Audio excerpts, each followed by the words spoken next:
السلام علیکم ورحمت الله وبرکاته. ملګرو خدای دې وکړي ستاسې به ټول ښه او جوړ یاست. ملګرو د نن په دغه ویډیو کې به زه تاسو ته د ډایل پیډ یو داسې ښایسته راز در وښیم چې تاسې به ټول حیرانه کړي او ستاسو ډایل پیډ به دونه ښایسته وي چې ټول خلک به تاسو ته حیرانه وي چې دغه ډایل پیډ تاسو څنګه جوړ کړی ده. د دغه سیټینګ موږ ته هم راوښیاست او دغه اپس موږ ته هم راولېږئ. نو ملګرو که چېرې غواړئ چې په دغه راز باندې پوه سئ نو دغه ویډیو له موږ سره تر پایه وګورئ او ویډیو خامخا در سره لایک کړئ، له خپل ملګرو سره شیر کړئ او د دغه رقم نورو ښایسته ښایسته ویډیوګانو لپاره زموږ چینل سبسکرایب کړئ، ځکه په دغه چینل کې موږ ستاسو لپاره هره ورځ دغه رقم ښایسته ښایسته ویډیوګانې اپلوډوو. نو ملګرو زه د ویډیو په طرف ویډیو شروع کوو.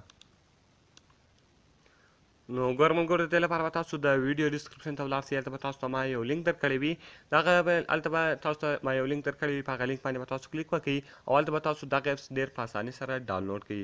ګوره ملګرو دغه اپس لینک ما تاسو ته د ویډیو په ډسکرپشن کې درکړی دی، تاسو ډېر په اسانۍ سره کولی شئ چې دغه اپس له هغې څخه ډاونلوډ کړئ. نو بیا به تاسو په دغه اپس باندې کلیک وکړئ. کله چې ملګرو تاسو په دغه اپس باندې کلیک وکړئ، دغه رقم ګوره تاسو اوله وارې تاسو دا رقم انټرفیس راځي. کله چې ملګرو تاسو دا انټرفیس راغلی، په دې کې تاسو کولی شئ چې د دې سیټینګ وار وکړئ.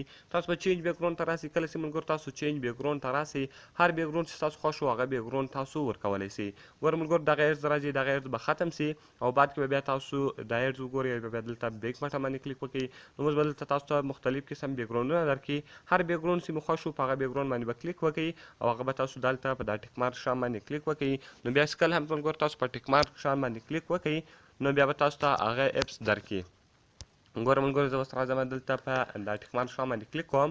کله چې ملګرو تاسو په ټیک مارک شان باندې کلیک وکړئ، نو دغه اپس به دلته ډایرکټ ودرېږي. ګوره ملګرو هغه کوم بیکګراوند چې د بیکګراوند باندې ودرېدی، هغه رقم په تیمز کې ملګرو تاسو د دې تیمز ور بدلوی شئ. هر تیمز چې ملګرو خوښ وو هغه تیمز تاسو دلته بدلوی شئ. ډېر په اسانۍ سره تاسو د دې تیمز هم بدلوی شئ. ګوره ملګرو اوس که دغه ایډز به تاسو وګورئ، کله چې هم دغه ایډز تاسو وګورئ، دغه رقم بیا تاسو په بیک باندې ولاړ شئ. کله چې ملګرو تاسو په بیک باندې ولاړ شئ، ګوره دلته تاسو مختلف قسم تیمزونه درکوي. هر تیمز چې مو خوښ وو هغه تیمز هم دلته تاسو بدلولی شئ. نو ګوره ملګرو تیمز هم ور بدل کړئ او ویډجټس وو د هغه رقم په سونډ کې ګوره ملګرو دا سونډ کوي او که چېرته تاسو له دا سونډ څخه ټیک مارک شان ختم کړئ، یعنې په سونډ باندې کلیک وکړئ، سونډ یې ور بند کړئ، نو بیا په هغه سونډ نه کوي، یعنې ډایل پیډ به سونډ نه کوي. بېرته تاسو په دې باندې کلیک وکړئ، ډایل پیډ به بېرته سونډ شروع کړي. اوپاسټي کې تاسو اوپاسټي ورکولی شئ او دغه رقم په کلر کې ملګرو تاسو دې کلر ور بدلولی شئ. هر کلر چې مو خوښ وو کلر تاسو ورکولی شئ. نو هغه رقم تاسو دا اوکې کړئ، دا کلر به هم چیرې شي بدل شي. نو اوس به تاسو په بیک باندې ولاړ شئ. کله چې ملګرو تاسو په بیک باندې ولاړل، اوس به ډایل پیډ ته راسئ. کله چې ملګرو تاسو ډایل پیډ ته راغلاست، ګوره دلته تاسو مختلف قسم یعنې هغه تیمز باندې ودرېدی. اوس تاسو ډېر ښایسته او خوندور ډایل پیډ شو. اوس به ټول خلک تاسو ته حیرانه وي چې دغه ډایل پیډ تاسو څنګه په خپل موبایل کې جوړ کړی ده. نو ملګرو ډېر ښایسته او خوندور اپلیکیشن ده، باید ټول یې ډاونلوډ کړئ. د ویډیو ډسکرپشن ته ولاړ شئ او هلته به تاسو د اپس لینک میلاویږي او له هغې څخه تاسو دا اپس ډېر په اسانۍ سره ډاونلوډولی شئ.